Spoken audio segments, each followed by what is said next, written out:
चत्तारि मंगलम अर्हंता मंगलम सिद्धा मंगलम साहु मंगलम केवली पनत्तो धमो मंगलम चत्तारि लोगुतमा अर्हंता लोगुतमा सिद्धा लोगुतमा साहु लोगुतमा केवली पनत्तो धमो लोगुतमा चत्तारि शरणं पौजामि अर्हंता शरणं पौजामि सिद्धा शरणं पौजामि साहु शरणं पौजामि केवली पनत्तो धमो शरणं पौजामि चार शरण चार मंगल चार उत्तम करे जे भवसागर थी तरे ते सकल कर्म नो आणे अंत मोक्ष तना सुखले अनंत भाव धरीने जे गुण गाय ते जीव तरीने मुक्ति जाय संसार माई शरण चार अवर शरण नहीं कोई जे नर नारी आदरे तेने अक्षय अविचल पद कोई अंगूठे अमृतव से लब्धि तना भंडार गुरु गौतम ने समरिये सो सदाय मनवांछित फल दाता है।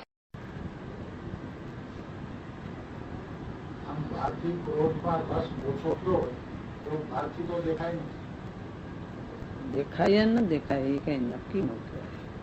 ક્રિયા અમુક જણના કઈ પ્રસંગો જ્ઞાનીને પડે બહારના કઈ જાતના પડે એટલે એના બોલવામાં કે એના કઈ જાતનો રસથી બહારથી કળવું મુશ્કેલ પડે. કેટલીક વાર કળાય કેટલીક વાર ન પણ કળાય. કોઈ એને રાજના એવા પ્રસંગોમાં એ ન કરી શકે. બસ રસ તો ઓછો છે, જુદો ને જુદો રસ ઓછો છે. આ મારું સ્વરૂપ નથી, એનાથી રસ તો એના દરેક વખતે ઓછો જ છે. જુદો ને જુદો અનંતાનો બંધી રસ એને તૂટી ગયો છે. રસ એ રસ તીવ્ર રસ નથી, વેદનાની ધારા જુદો ને જુદો રહે છે. એક જ તો બુદ્ધિ નથી. પુરુષાર્થ હોય તો જ એ ત્યાગ કહેવાય કે સહજ ભાવથી જો સ્વભાવ જ એવો હોય કે આસક્તિ ન હોય તો પછી એને ત્યાગ કહી શકાય. હરવા ફરવામાં તો કે ગમતું જ ન ખાવા પીવામાં તો કે ગમતું જ ન એ સ્વભાવ હોય. ત્યાગથી તો માણસ પોતાની જાતને પાછી વાળે છે તો આપણે એને ત્યાગ કરીએ.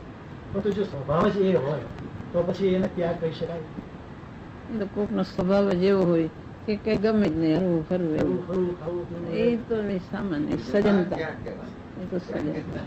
આત્માના હેતુ એ હોય ને કે બધું આ આત્મા માટે આ બધું શું હરવું ને ફરવું ને આ ખાવું સહજ એ જાતનું એનો સ્વભાવ જ સજનતા એક જાતની છે.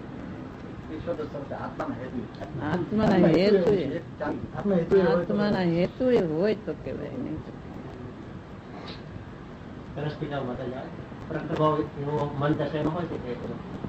મંદ કશાય નો સ્વભાવ જ ઘણાનો હોય છે, પણ એ કઈ આત્માના હેતુથી નથી. એવો મંદ કશાય તો ઘણાને હોય છે, પણ એ કઈ કાર્યકારી થતું નથી. શું ભાવરૂપ છે એની એકાગ્રતા ક્યારે થાય કે અંદર પોતે એટલે અંદર આત્મા તરફની રુચિ જાગે તો થાય. એકાગ્રતા એટલી રુચિ હોવી જોઈએ પોતાની. ઉપયોગ ચારે બાજુ બીજી જાતનું અંદર રસ હોય તો ઉપયોગ એકાગ્ર ન થાય. આટલો રસ લાગવો જોઈએ આત્મા તરફનો. પ્રશસ્તમાં પણ બીજું રસ છૂટી જાય તો પ્રશસ્તમાં ટકે છે.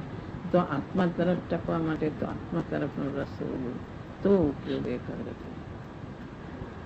એટલો રસ અંદર હોવો જોઈએ, એટલી રુચિ હોવી જોઈએ. પુરુષાર્થ કરે તો થાય, વારંવાર એનો અભ્યાસ કરે તો થાય.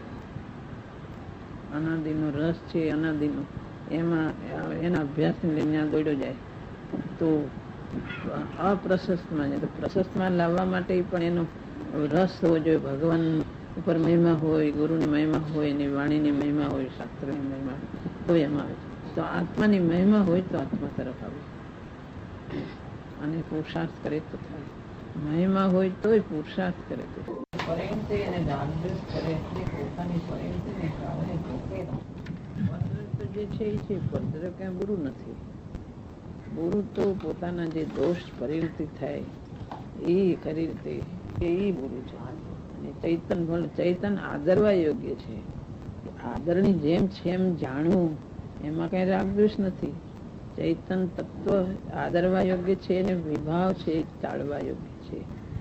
જેમ છે એમ જાણવું તે રાગદ્વેષનું કારણ નથી, પણ એને એવી જાતનો રાગ દ્વેષ પોતે પરદ્રવ્ય પર દોષ નાખે તો એ ખોટું છે, એ એની ભ્રમણા છે. દોષ પરદ્રવ્યનો નથી, પોતાની વિભાવ પરિણતિને કારણે જ પોતે રોકાયેલી વિભાવ પરિણતિનો દોષ છે, પરદ્રવ્યનો દોષ નથી. એ રાગ ભલે પણ એ આદરવા યોગ્ય છે, એ વિકલ્પ જે આવે એ રાગ છે. બાકી વસ્તુ તો પોતે આદરણી છે, વસ્તુ જે છે એ છે.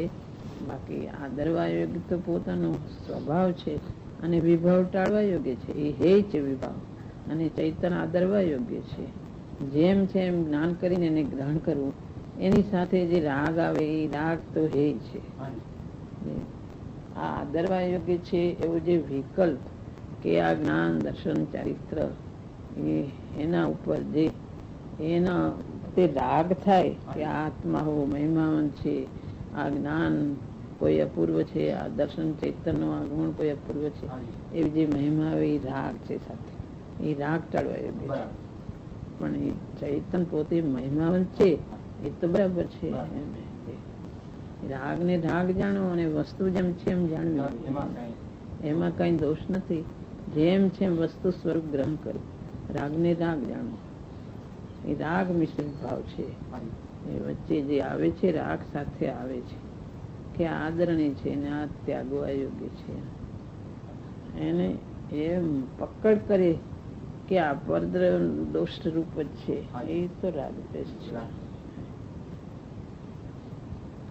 એ રાગદ્વેષ એ કઈ રાગદ્વેષ ને જેવા છે તેવા જાણવા, જે આદરણીય છે એને આદરવું, ત્યાગવા યોગ્ય હોય ને ત્યાગે. ત્યાગ ગ્રહણ વસ્તુ સ્વરૂપમાં નથી, પણ ત્યાં પોતે વિભાવમાં રોકાયેલું છે એટલે એને ત્યાગ ગ્રહણ આવ્યા વગર રહેતું નથી.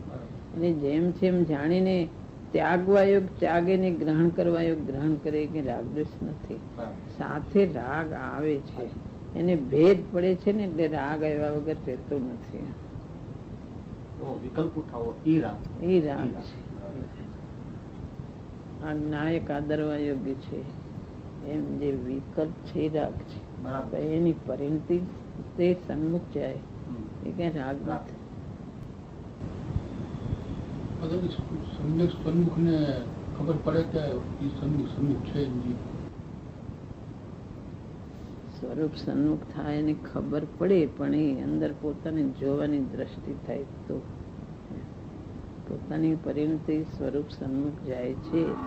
એ પોતે એટલી અંદર તૈયાર, પોતે અંદર જાણે તો ખબર પડે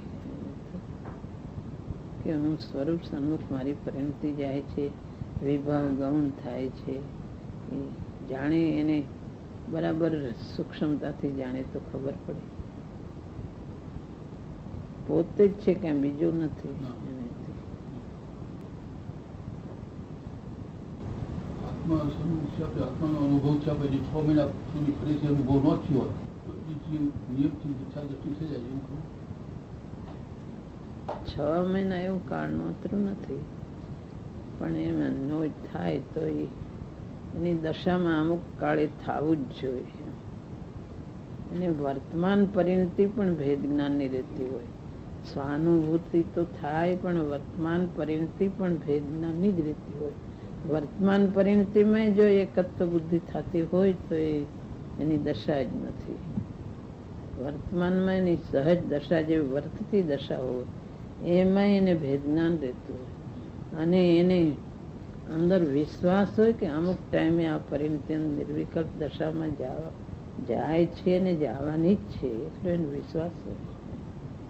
જાશે કે નહીં જાય એવી શંકા ન હોય. એની વર્તમાન દશા જ એને સાબિત આપતી હોય કે આ દશા એવી છે કે અંદર નિર્વિકલ્પ દશા થયા વગર રહેવાની જ નથી. એની વર્તમાન દશા જ એને એટલી નક્કી સાબિત, એને અંદર વિશ્વાસ હોય છે. અંદર વર્તમાન પરિણતિમાં શંકા પડે કે થશે કે નહીં થાય તો વર્તમાન પરિણતિમાં જ એને દોષ કે વર્તમાન પરિણતિ બહાર રોકાય છે, પણ આ પરિણતિ એવી છે કે અંદર ગયા વગર એનો માર્ગ ચોખ્ખો જ હોય છે. એને માર્ગ મારો બંધ નથી થયો, અંદર પરિણતિ જવાની જ છે. એને વિશ્વાસ હોય છે અંદર સહજપણે. વર્તમાન એની ધારા જેવી ચાલતી હોય છે, અને છૂટીને વારે વારે વેદનાની ધારા એવી ચાલતી હોય છે કે વિકલ્પ છૂટ્યા વગર રહેવાનો જ નથી, નિર્વિકલ્પ દશા થયા વગર રહેવાની જ નથી એની ખાતરી હોય છે, અને થયા વગર રે પણ નહીં. વિશ્વાસ છે.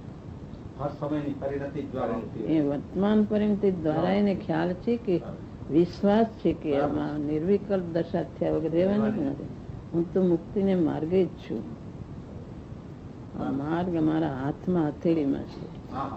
નાયકની ધારા મારા હાથમાં છે, વિકલ્પ છૂટે મારા હાથમાં જ છે, એની ખાતરી છે.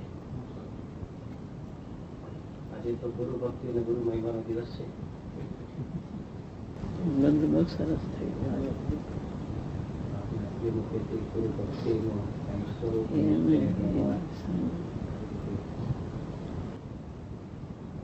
ગુરુદેવનું તો જેટલું કરીએ એટલું ઓછું જ છે. ગુરુદેવ તો મહાન ઉપકાર કર્યો છે. મુક્તિનો માર્ગ આખો પ્રગટ કરીને બધાને ક્યાં હતા ને ક્યાં આત્માની રુચિ પ્રગટ થાય એવો માર્ગ બતાવી દીધો છે. મુક્તિનો માર્ગ આખો ચોખ્ખો કરીને પ્રકાશ કર્યો છે ચારે બાજુથી.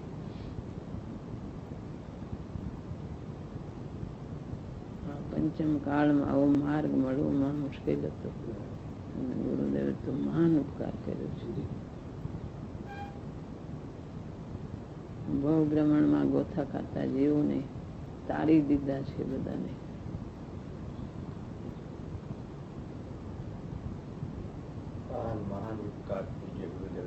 મહાન ઉપકાર છે. પંચમ કાળમાં એક મહાન વિભૂતિ જાણે અહીં જન્મ ગુરુદેવનો અવતાર થયો, મહાભાગનો વાત છે.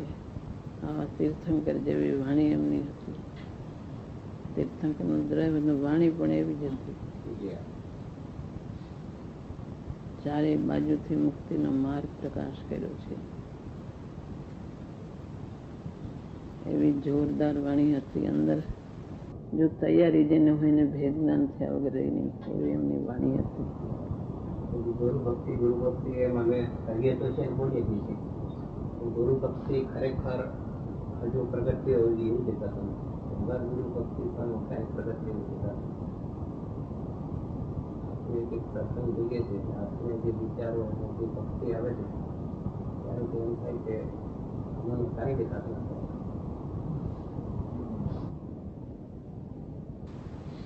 ગુરુદેવે જે કીધું એ કરવાનું છે.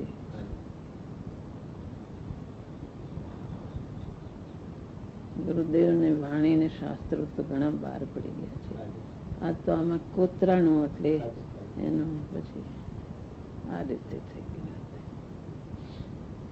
બહુ સારો આજનો દિવસ. આજનો દિવસ પછી બહુ સારો આવ્યો. શુભ હતો, ઉલ્લાસ હતો,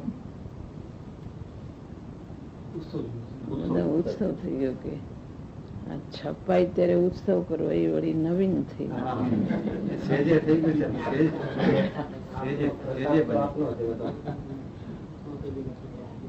ખ્યાલ આવે છે કે ગુરુ ભક્તિ કયા પ્રકારે હોય છે, કઈ પ્રકાર જોઈએ છે ત્યારે ખ્યાલ આવે કે આપણને તો કઈ આવું વિચાર જુટતું નથી.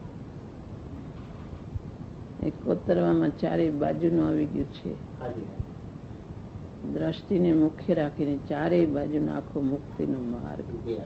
એમાં ગુરુદેવને ટૂંકામાં બધું આવી ગયું છે, સારમાં. બાકી ગુરુદેવ તો વિસ્તારથી બધું પ્રગટ કરેલું છે. શાસ્ત્રોના શાસ્ત્રો ભરાય એટલે એમની વાણી છૂટી છે.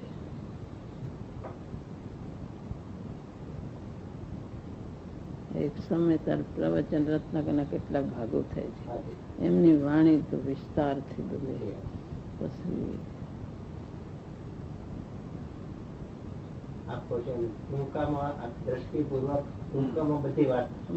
બધું આખો મુક્તિનો માર્ગ આવી જાય.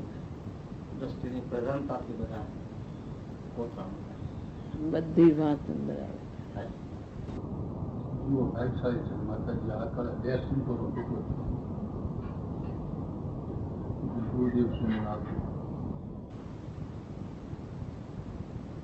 ગુરુદેવના પ્રતાપમાં બધું સમાઈ જાય છે. સાદી ભાષામાં સાધારણ જનતા શુદ્ધાત્માની વાત સમજી શકે એવી ભાષા ગુરુદેવની નીકળે છે. બહુ સાદી ભાષાને આમ આશ્ચર્ય ભરેલી, બધાને અસર કરે એવી. ગુરુદેવ બિરાજતા હતા. મહાભાગની વાત હતી કે આ ભરત ક્ષેત્ર શોભતું તો એવા સંત અહીં પધાર્યા હતા. કુદરતી આજે ટ્રીપમાં પાછું એમાં મારે કેવું જ્ઞાન નજીક જ છે. આજે ટ્રીપ આજે સ્થાનકવાસી બધા કહે ગુરુદેવને કેવળ જ્ઞાન આટા મારે છે. 40 વર્ષ પહેલા ગુરુદેવ સંપ્રદાય બધા કહેતા, હા એ કાનજી મુનિ કહેતા ને બધા એમને કેવળ જ્ઞાન આટા મારે છે. સ્થાનકવાસી બધા સાધુ કે મુનિ કે બધું કહેતા. હાજી સ્થાનકવાસી સંપ્રદાયમાં એમાં એમના જેવા કોઈ સાધુ જ નહોતા. ધણ ઉમટ સાથે એવો શબ્દ હતો ને આજે ગુરુદેવના પ્રવચન વ્યાખ્યાન હતો એવો એટલો માણસ છે બોટાદમાં કે શેરીઓમાં માણસ બેસી જતો શાસ્ત્રોના અર્થ કરવા. એક લીટીમાંથી કેટલા અર્થો નીકળે. સ્થાનકવાસી સંપ્રદાયમાં એ શાસ્ત્રો હોય શ્વેતાંબરનામાં તો એક શબ્દમાંથી કેટલું નીકળે એમને કેટલું હાલે. એક અધિકાર કોઈ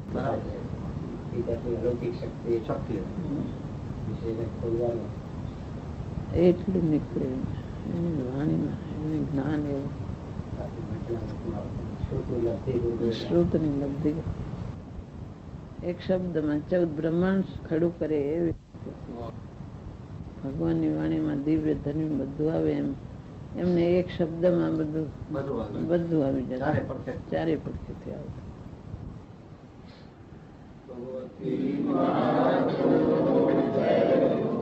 માતાજીની અમૃતવાણી